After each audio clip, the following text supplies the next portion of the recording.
sampai Nabi Muhammad.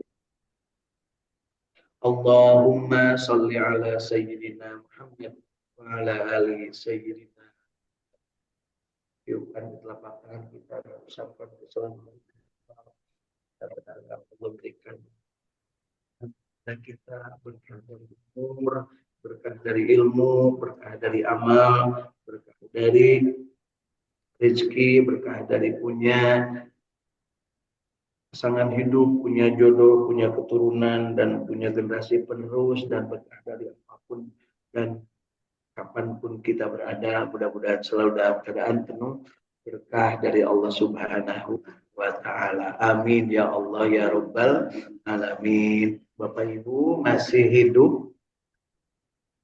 Alhamdulillah, alhamdulillahilladzi ahyana ba'dama amatana wa ilaihi nusyur.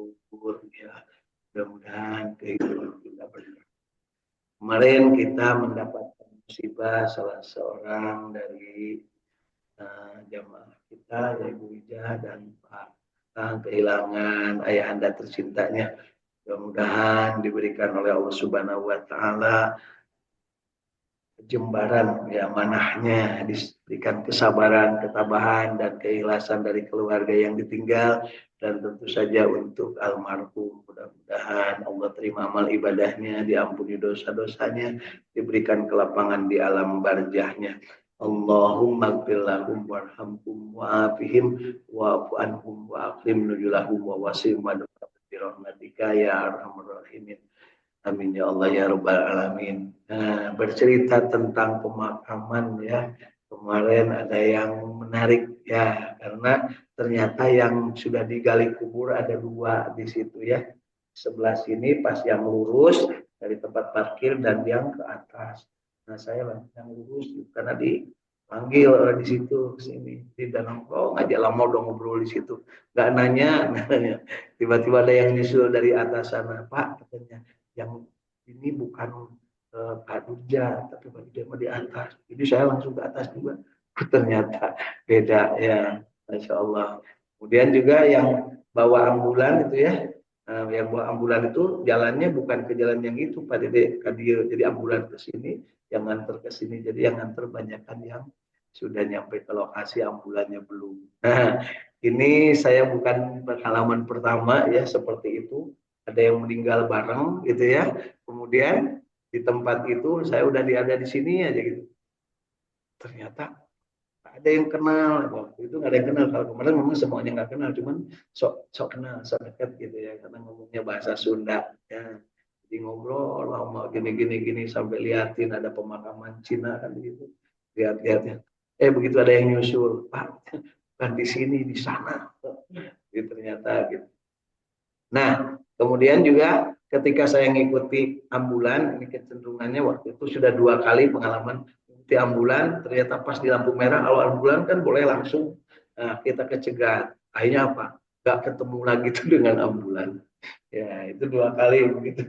Jadi nggak jadi ikut memakamkan. Yang ketiganya pernah sekali ikut sampai ke pelataran, masih di Ciputra, sampai pelataran. Tapi pas di pelataran, orang-orang itu kan ada 2 parkiran, ke kiri dan ke kanan. Nah, saya ikut yang ke kanan. Ternyata yang ke kanan itu adalah ambulan yang berbeda dengan yang ini. Sampai dengan selesainya nggak ketemu itu ambulan yang tadi. Jadi mirip-mirip. Masya Allah. Jadi mungkin ini ketika pelajaran bagi kita, kalau ada yang meninggal memang dipastikan semuanya sudah rapi, sudah tertib, kalau bisa kumpul bareng. Ya, gitu. Karena apa? Rupanya agak panik juga tuh ya kalau kehilangan mayat, ya, kehilangan jenazah ya. Loh, ini jenazahnya saya kemana gitu ya. Baik, Bapak Ibu. Itu adalah hikmah dari bagaimana kita punya pengalaman mengantarkan jenazah ke pemakaman. Jadi kalau mengantar jenazah itu kan memang biasanya ambulan itu cepatnya jalannya. Kemudian yang lain kadang tertinggal. Begitu ambulan sudah berangkat tertinggal, nah yang di depan itu kan jadi patokan. Yang pakai lampu dim, barang-barang patokan. Kalau yang itu ke situ ya itu ada semuanya ke situ ya. Nah, ternyata beda jurusan. Masya Allah. Nah, ini penting karena bisa jadi ada keluarganya yang yang tercecer. Baik Bapak Ibu dari Saung Tahfidz Al-Quran Al-Ikhlas Sukamiskin Al-Camp Kota Bandung di pagi hari ini kita dalam badan sehat walafiat di hari Senin. Bagi yang sedang saum niatkan untuk mendapatkan ridha Allah Subhanahu wa taala mencontoh Rasulullah sallallahu alaihi wasallam, dan bagi yang enggak saum mudah-mudahan dalam badan sehat walafiat penuh berkah semuanya ya. Kemudian juga selain di Saum Tahfidz Al-Quran Al-Ikhlas Sukamiskin, hadir juga di Saum Tahfidz Al-Quran yang ada di Tanjung Jaya, Sukaraja, Tasikmalaya, ya, Kang Agus Jafar Sidik beserta mama tercinta dan juga keluarga besarnya. Dari Kanoman Cirebon ada hadir Irin Yuliani bersama keluarga. Kemudian dari Tasikmalaya juga hadir Yulianingsih dari Parong Kadongdong Cidolom Saum Tahfidz di Sukaraja Tasikmalaya bersama keluarga. Dari Kota Bandung hadir di Saum Tahfidz Al-Quran Cipamokolan Kang Ahmad Widiadi bersama keluarga dekat Masjid Al-Jabar ya. Kemudian ada Kang Irwan Fikri dari Bojong Soang Saum Tahfidz Al-Quran di Bojong Soang bersama keluarga, dan Kang Indra Gunadi ya dari Saum Tahfidz di Radio Kilait FM bersama keluarga. Baik Bapak Ibu, kebahagiaan kita yuk kita niatkan untuk selalu berada dalam ridho Allah Subhanahu wa taala, selalu dalam jalan yang diridhoi Allah, jalan yang lurus, yang istiqomah asyiratal mustaqim, dan kita berharap dijadikan selalu jadi orang yang senantiasa berjamaah ya dalam membaca Al-Qur'an. Yuk kita akan dari dalam qalbu raditu billahi robba wa bil islami dina wa bi Muhammadin nabiyya wa rasula. Kepada Allah, Rabbi zidni ilma warzuqni ahmad. Amin ya Allah ya rabbal alamin. Baik Bapak Ibu, untuk selanjutnya mari kita lihat apa yang belum kita baca atau bacaan yang selanjutnya, yaitu surat Al-Ankabut. Pagi hari ini kita baca mulai ayat ke-41 ya. Surat Al-Ankabut mulai ayat ke-41. Sudah ketemu Bapak Ibu, Al-Ankabut surat ke-29 mulai ayat ke-41. Dimulai dari kalimat masalul ladzina. A'udzu billahi minasy syaithanir rajim.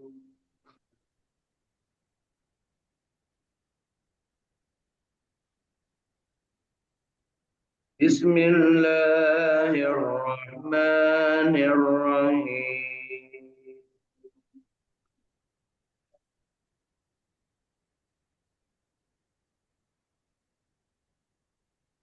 Surat Al-Ankabut mulai ayat ke-41.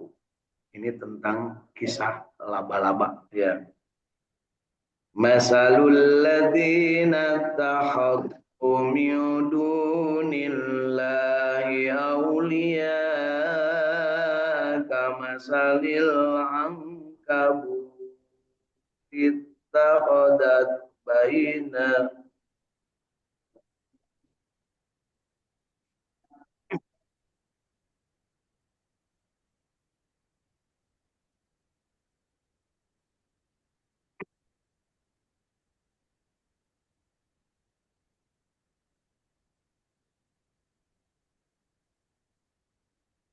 tak baina ya.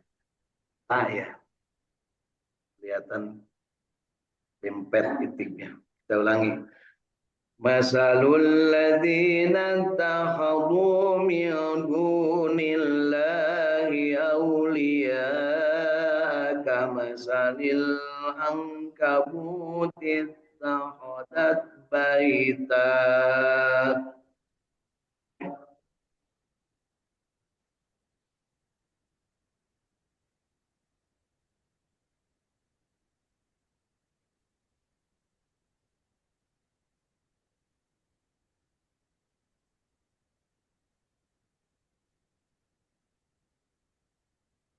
Wa inna ruhanal buyuti labaitul ankabut law kanu ya'lamun.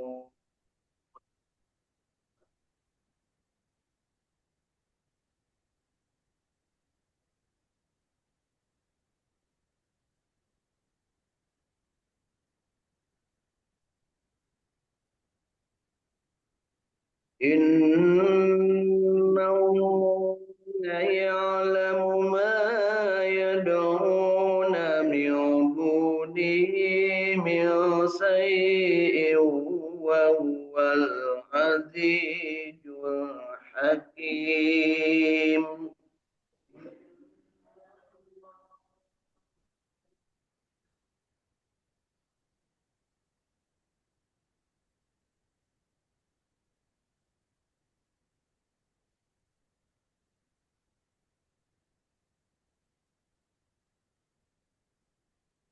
وتلك الأمثال نضربها للناس وما يعقلها إلا العالمون.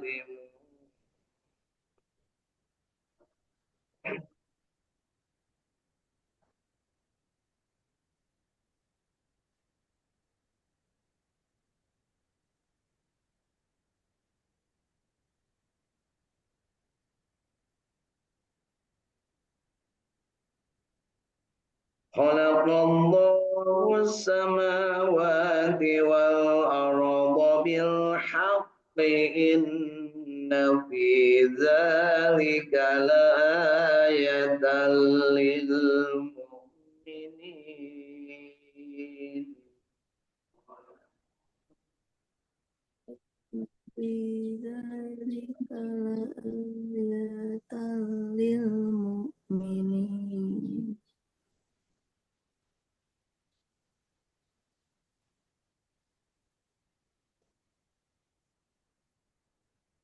واتل ما أوحي إليك من الكتاب وأقم الصلاة واتل ما أوحي إليك من الكتاب وأقم الصلاة إن الصلاة تنهى عن الفحشاء والمنكر ولذكر الله أكبر والله يعلم ما تصنعون.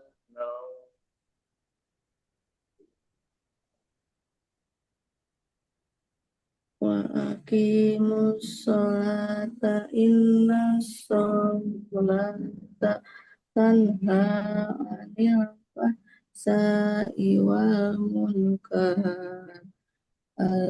ذكر الله أكبر ولو ولا تجادلوا أهل الكتاب إلا بالتي هي أحسن إلا الذين ظلموا منهم وَأَتُجَادِلُوا أَهْلَ الْكِتَابِ إِلَّا بِالَّتِي هِيَ أَحْسَنُ إِلَّا الَّذِينَ ظَلَمُوا مِنكُمْ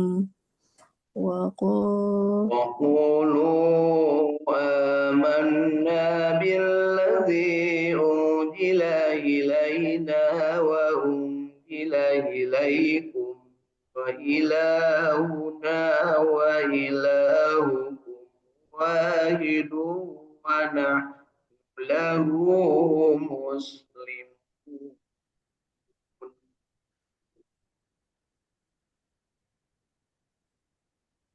قالوا آمنا بالذي أنزل وأنزل إليكم وإلهنا وإلهكم واحد ونحن له مسلمون. وكذلك أنزلنا إليك الكتاب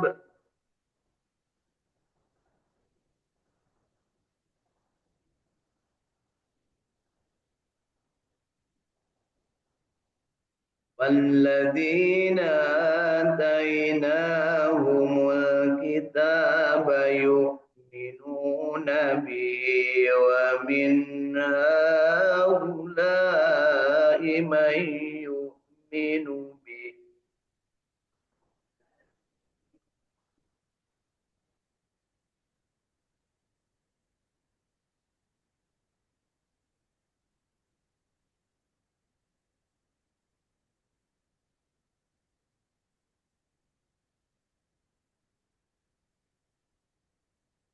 وما يجهد بآياتنا إلا الكافرون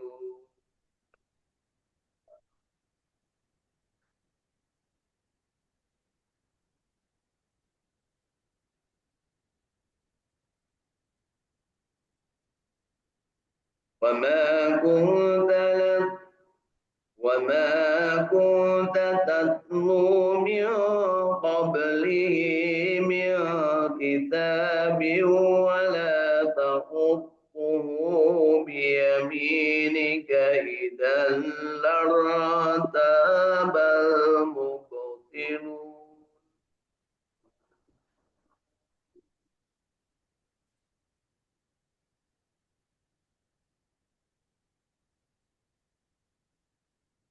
وكذلك أنزلنا إليك الكتاب فالذين آتيناهم بل الكتاب هو آيات بينات في صدور الذين أوتوا العلم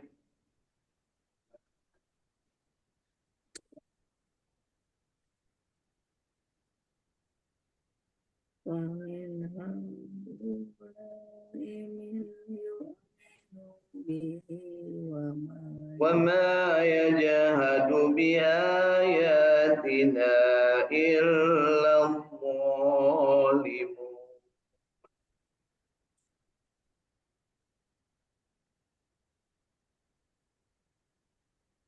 أوتوا العلم وما يجعل وقالوا لولا أنزل عليه آيات من ربه قل إنما الآيات عند الله وإنما أنا نذير وإنما أنت عند الله وإنما نذير مؤمن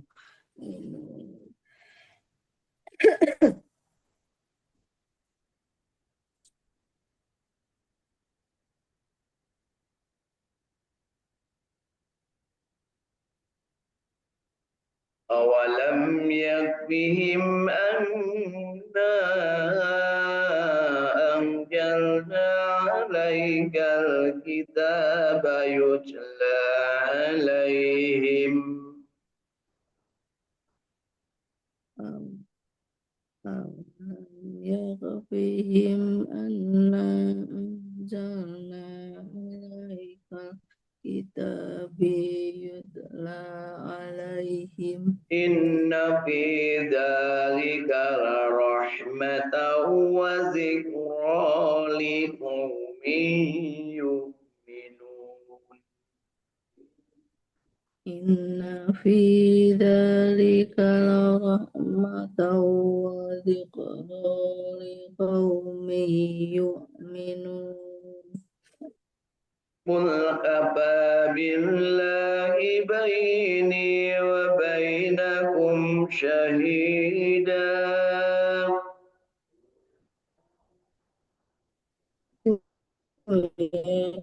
كفى بالله بيني يعلم وبينكم ما في شهيدا السماوات والأرض والذين آمنوا بالباطل وكفروا بالله أولئك هم الخاسرون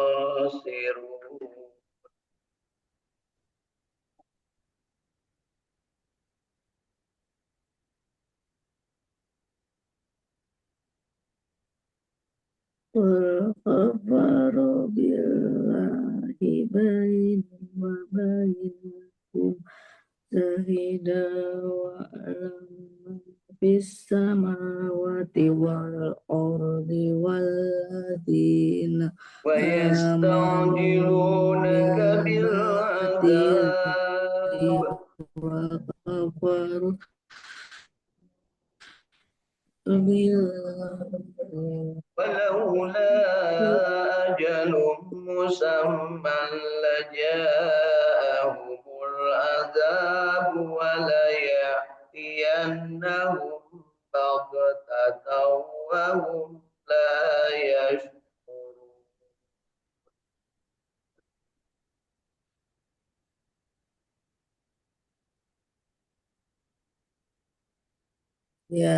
يستعجل ولولا وجل ما جاءهم عذاب ولا يأتينهم يستعجلونك بغتة بالعذاب وهم لا وإن يشعرون جهنم لمحيطة بالكافرين.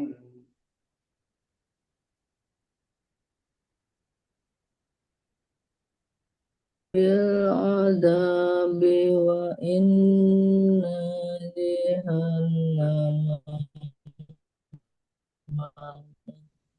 يوم يغشاهم العذاب من فوقهم ومن تحت أرجلهم ويقول ما كنتم تعملون.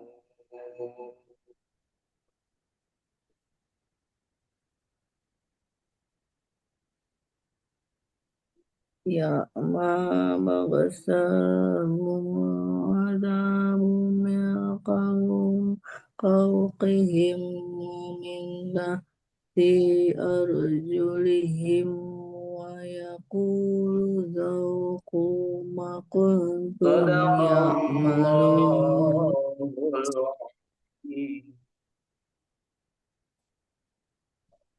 صدق الله العظيم. Alhamdulillahirrahmanirrahim. Bapak Ibu, 15 ayat dari surat Al-Ankabut. Mudah-mudahan yang kita baca, yang baiknya, yang benarnya diterima oleh Allah Subhanahu wa taala sebagai amal kebaikan, amal soleh diri kita masing-masing, dan yang salahnya tentunya kita berharap Allah mengampuni dosa dan kesalahan kita dalam membaca ayat-ayat suci Al-Qur'an ini, baik karena kekurang tahuan dari sisi keilmuan ataupun kekurang cermatan dari sisi penglihatan ataupun dari sisi kondisi yang lainnya. Masya Allah, tabarakallah.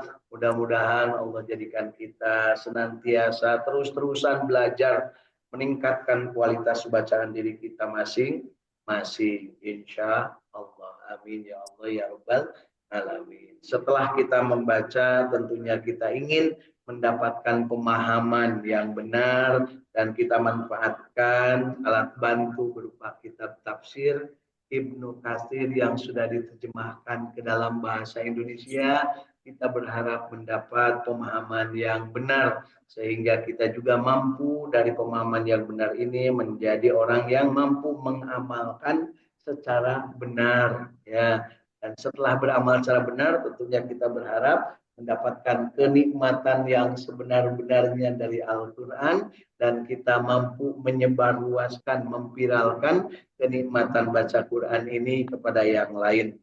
Mudah-mudahan kita juga diaku oleh Rasulullah sebagai orang yang mengamalkan apa yang beliau sabdakan, khairukum man ta'allamal Quran wa 'allamah. Rasulullah memberikan kepada kita bimbingan, informasi tentang sebaik-baik manusia adalah yang belajar Al-Quran dan mengajarkannya.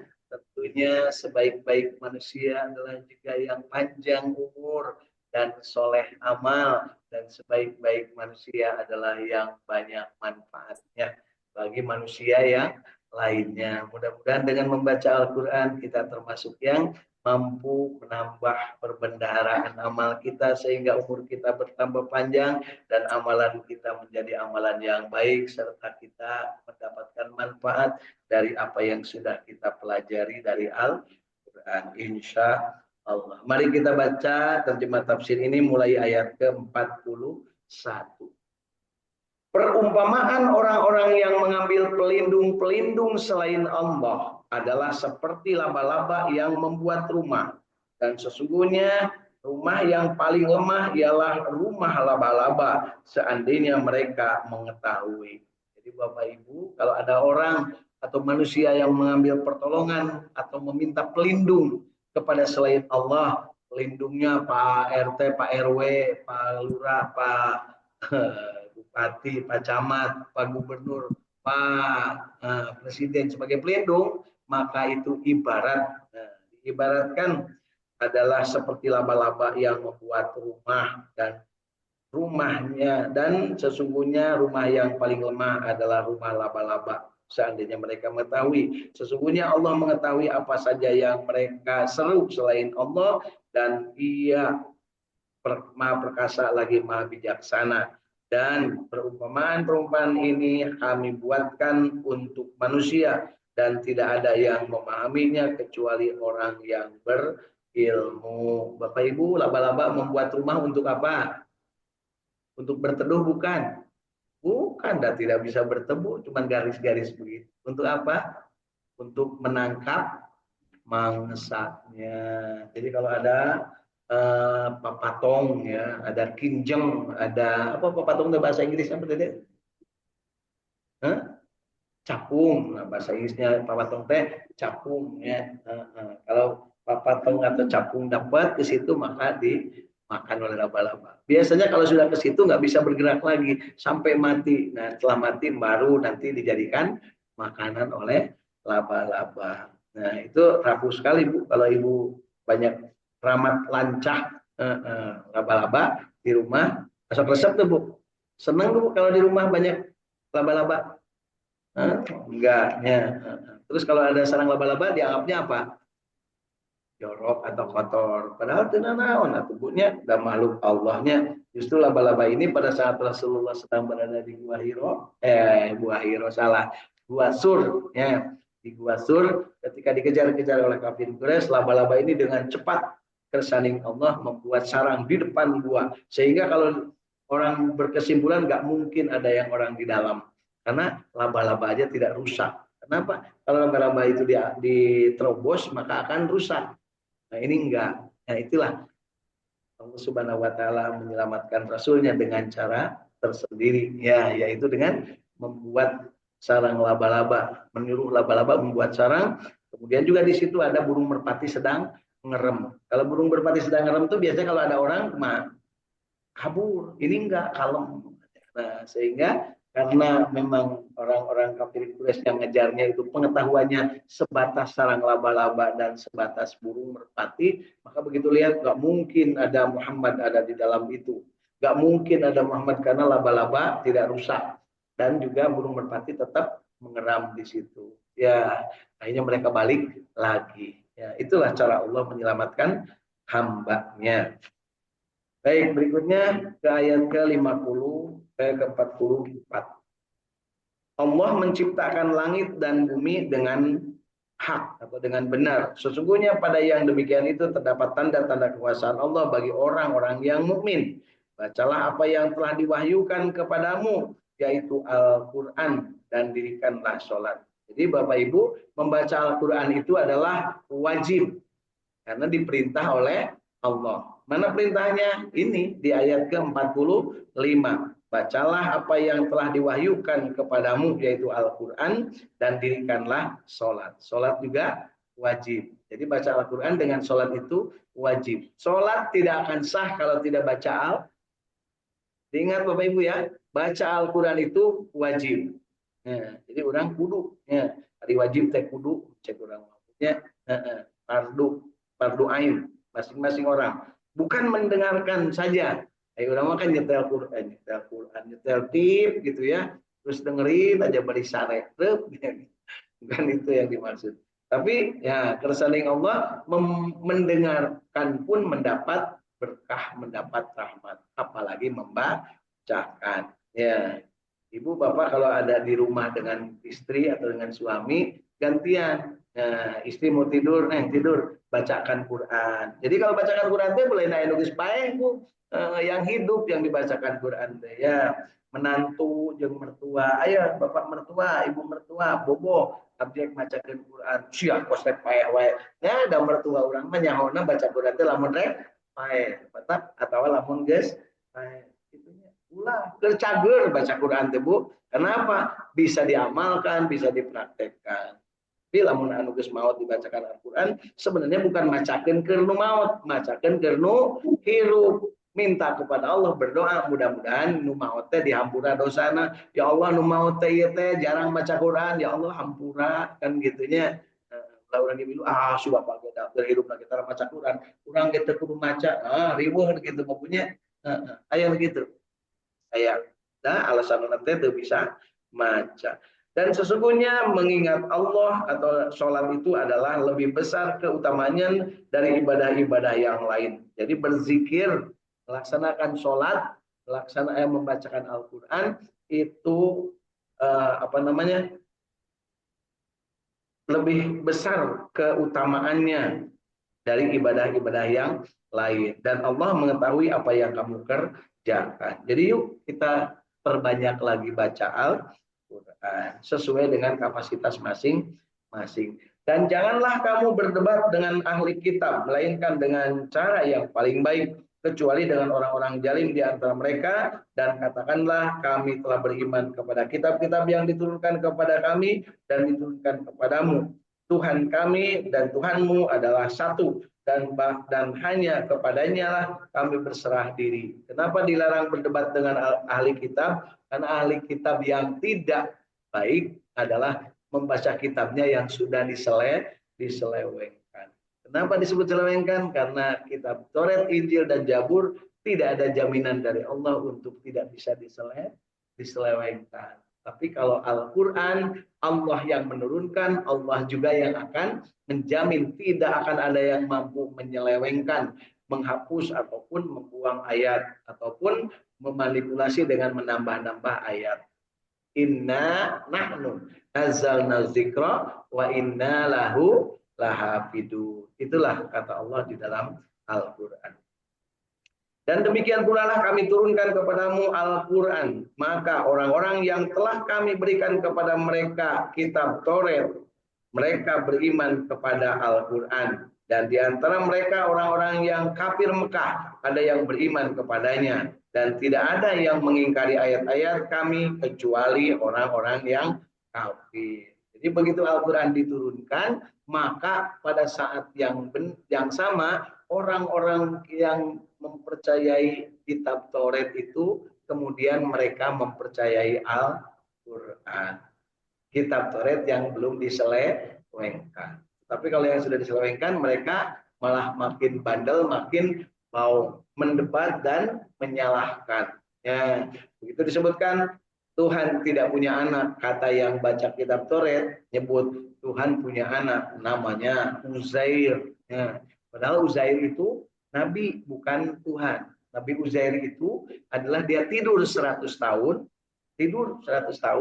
jadi begitu bangun dia lihat keledainya sudah berupa tulang belulang. Tapi mukjizat dari Allah, dia baru pulang dari kebun, baru panen, terus istirahat di bawah pohon. Ya, tertidur. Ya, si keledainya tertidur, dia tertidur. Sebelum tertidur dia makan buah yang dia ambil. Belum selesai makan buah, masih ada yang buah baru dimakan sagegel, gitu namanya buah mungkin apel atau mungkin jambu. Nah, tapaknya gigel nate masih ketinggalan. Selama 100 tahun buah itu utuh. Sehingga begitu Nabi Uzair itu bangun, berarti kakarabil abdi sarete. Tapi begitu lihat keledainya sudah berupa tulang belulang. Dan diminta kepada Allah, ya Allah, aku bingung ini bagaimana kalau ini yang namanya buah-buahan masih utuh, masih segar, sementara ini keledai ini sudah mati berapa hari ya Allah aku tidur. Ketika dia ditanya, Kamu berapa hari tidur? Ya paling beberapa jam tuh tinggali. Apalagi masih seger, jauh gitu, kakak rasa potong, gitu ya, masih seger. Tapi ternyata begitu lihat keledai sudah hancur, tinggal tulang belulang. Akhirnya Allah mengutus malaikat untuk menghidupkan kembali keledai. Dan keledai hidup kembali, nah, dia ngentep deh, kemudian hidup lagi. Dan keledainya teriak sekeras-kerasnya karena apa? Kaget keledai, dikiranya kiamat katanya, padahal belum kiamat. Cicing-cicing, begitu sudah cicing keledainya, kemudian dia berangkat ke kota dan sampai ke kota bingung karena apa, tidak ada yang kenal satupun. 100 tahun udah yang meninggal, ya udah tidur 100 tahun. Tapi ada satu orang yang begitu dia cari, dia tanya di situ, hari rumahnya Ujer di mana? Ini rumah Ujer. Kamu siapa? Saya Uzair. Nah, kan gitu. Ya, itu ternyata apa namanya, pembantunya bapaknya Nabi Ujair dulu, pembantunya. Tapi dia itu apa namanya, sekarang jadi buta. Gus ini nih cenah umur nate geus 120 tahun. Karena ketika Nabi Ujair pergi dari rumah, nah dia umurnya 20 tahun, seorang pembantu. Ibu bapaknya Nabi Ujair sudah tidak ada. Nah, gitu.